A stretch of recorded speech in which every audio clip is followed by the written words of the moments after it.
Padilla. Senator Robin Hood Padilla is recognized to explain his vote. Maraming salamat po, Ginoong Pangulo. A'udhu billahi minasyaitanir rajim. Bismillahirrahmanirrahim. Alhamdulillah rabbil alamin. Bismillahi wassalatu wassalamu ala rasulillahi. Assalamualaikum warahmatullah. Alam niyo po, ito na po siguro ang pinakamaligayang araw sa buhay ko sapagkat makasaysayan. Ako po ay nagpupugay at malalim na paghanga sa isinagawang paliwanagan ni Senator Marcoleta, Senator Soto, Senator Ontiveros, Senator Lacson, Senator Pangilinan, Senator Aquino, Senator Pia Alan Cayetano, Senator Raffy Erwin Tulfo, Senator Mig Zubiri. Ang palitan ng mga paniniwala sa plenaryo ay simbolo ng humihinga at buhay na Senado. Nagagawa natin ang kalayaan at kasarinlan. Isang demokrasya na naririnig ang bawat naratibo. Tagahanga po ninyo ako lahat. At alam naman po ninyo, sa maiksing panahon ko rito, ako ay pro-Westminster. At ngayon, system po, system. Yan po yung parang sa UK.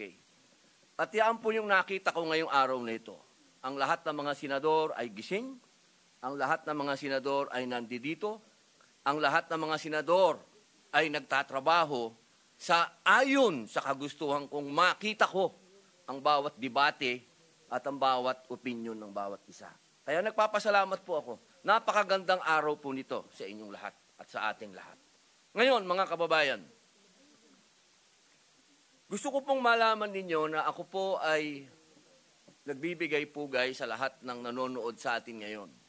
Malamang, ang sasabihin ninyo, siyempre si Robin Padilla, ang boto niyan, alam na natin. Eh, mabuti po, alam nyo na. Ang gusto ko lamang pong liwanagin ay ito. Ang nais ko, sana, ay katapusan na nito.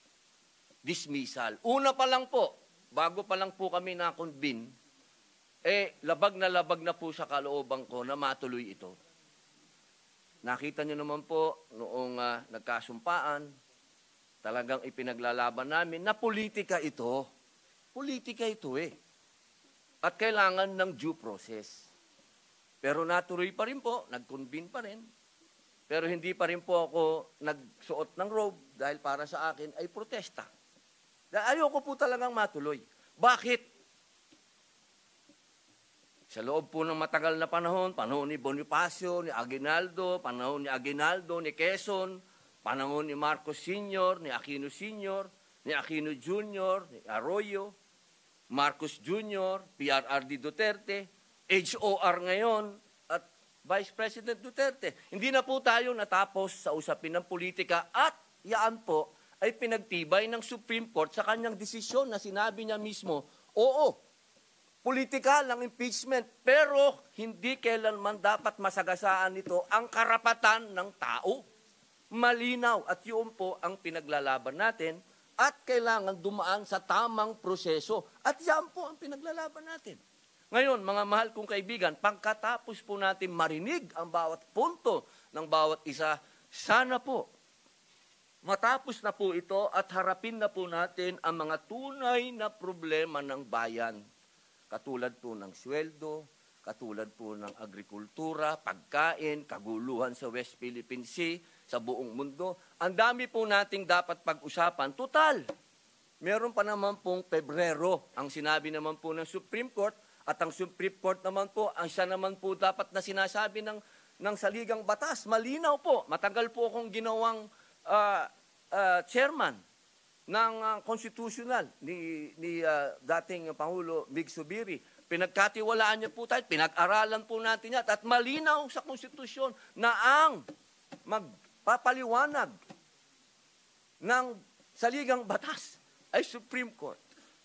Kaya sana po, ako'y malungkot talaga dahil napunta tayo sa archive. Yung archive, binasa ko pwede pala yan hukayin anytime, kung ano man. So, hindi pa rin tayo natapos. Kaya sana po, Bagamat ang boto ko ay yes, aray. Gusto kong malaman at mailagay po sa lathalan ng Senado na ako'y may reserbasyon dyan. Malaking reserbasyon ko dahil gusto ko dismissal. Tapusin na natin to. Hindi pa tayo natapos eh. Total, nasabi na lahat. Oh, ilang oras ang banatan. Pero hindi pa rin natapos. Kaya po, mga mahal kong kababayan, bago po ako umupo, nais ko pong malaman ninyo na ang inyong Senado ay tumatakbo. Huwag po kayong malungkot sa mga hindi pabor sa amin o sa mga pabor naman. Isa lang po ang masasabi ko. Tigilan na natin ang politika at mahalin natin ang bawat isa, magkaisa na tayo, pag-usapan natin ang mga totoong problema. Maraming salamat po. Thank you, Senator Robin Hood Padilla, Madam Secretary.